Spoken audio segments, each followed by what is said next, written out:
Now, if I wanted to keep, rabbiting on and pretend that Brianna wasn't here, I could. But Brianna is here, and so I'm going to hand over. I know, I haven't seen you for a little while, Brianna. It's nice to see you. Brianna's actually going to do a welcome to country for us. And so, Brianna, thanks so much. And where's your little helper gone? Are you going to help? No way, she says. That's my daughter, Cody. Cody's looking at me and going, look at that bloke's shirt. I'm not going anywhere near him. Hey, Brianna, thank you. Thank you. It's good to see you, Tim. Nara, Nara Nullam. Nara in my language means hello. I'm just going to move around a little bit until I want to see. Can you give me a little wave up the back there? Nara. Nara in my language means hello. So hello, everybody. Can you say Nara? No. So my name is Brianna, and I'm a proud descendant of the Dulla people who once occupied the region just west of here. I'm in Noosa today, so it's not northwest. I'm normally in Maroochydore, so I'm doing these ones. But today we'll just do this one. So at the Conondale Ranges, that was my ancestral homelands, and that was known as the Dulla. We were known as the Dulla people, and the Dulla is the staghorn. But with all of our family moieties, there's a flora and a fauna. And so for us, we refer to the staghorn, but when the staghorn throws his spores, that shows a relationship to the mullet, and that's when it's time for us to come down to the ocean along the what's now known as the Palmerston Passage to start the mullet run. And it's something that some members of my family are still very strongly tied to. They have their own commercial fishing boats that go off Bribie Island along the Palmerston Passage to get the mullet. It's coming into mullet season, normally in winter. And so our family moiety is the Dulla. My mother's name is Beverly Hand, and her mother was Penny Embry. And her father was Denny Embry, and his father was Fred Embry, and Fred Embry was a song man, and he made songs such as Gurrin Inami, which a lot of you have probably heard if you've been in the Sunshine Coast region for a long time. And Gurrin Inami is a song where he talks about dreaming. He has a dream where he's in the flat plains where they were taken to Cherbourg, and he was dreaming about returning home to the mountains, to the bunyas. And the bunyas are also very significant to my family and to Aboriginal people throughout Australia. And this iconic plant only grows naturally in this Sunshine Coast region. Prior to colonisation, what is now the Blackwell Range was abundant with bunyas.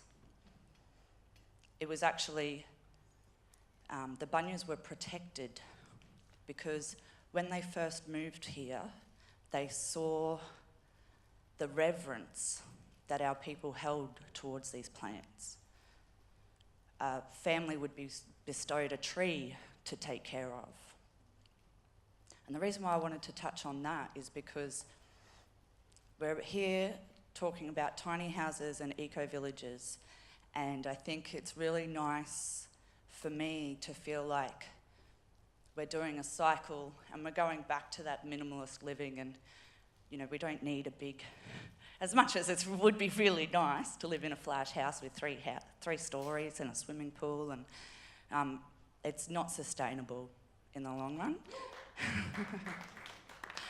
And so it's really nice and close to my heart to see things going back to that natural way of living.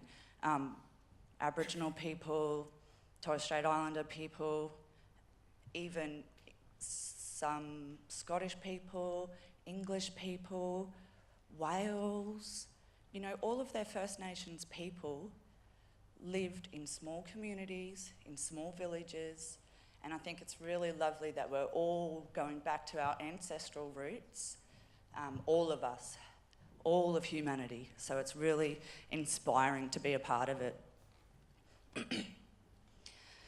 So, normally when you see a welcome to country, we talk about, I said, my name's Brianna. I'm a proud Kabi woman of mixed ancestry.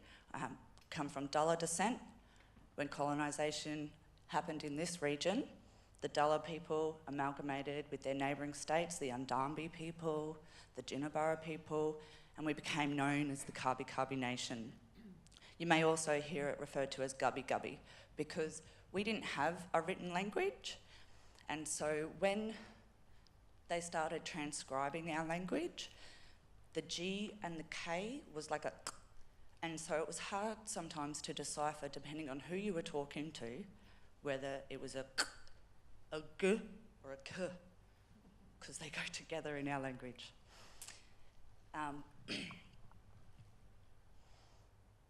We talk about, what did I say? We talk about lineage and our connection to place.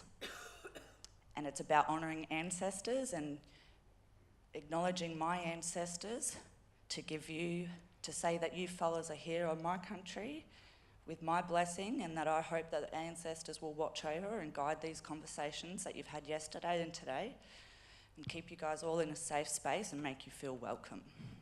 So that's one of the biggest reasons why we do a Welcome to Country. It's about showing respect to the traditional custodians of the land, and it has that spiritual aspect for acknowledging the ancestors and asking them to keep this space safe. So in saying that, I'd like to acknowledge my ancestors, my elders, past, present, and those emerging along beside me, for making it possible for me to be in front of you today. And I'd like to acknowledge First Nations people from all over Australia who, due to past policies, have not had the privilege of living on their ancestral homelands as I have, and they have been fighting the fight to enable me to be able to be in this space, and they empower me to be in this space. And there's a lot of Aboriginal and Torres Strait Islander people in the Sunshine Coast community who I'd like to acknowledge their contributions and their sacrifices also. So on behalf of my family, I would like to welcome you all here today, and I really hope you have a great time. And I just can't get over how I was so happy to see this man when I popped out the side of the curtain. Tim and I have worked together before, and always good to see you, Tim. So welcome, Nara.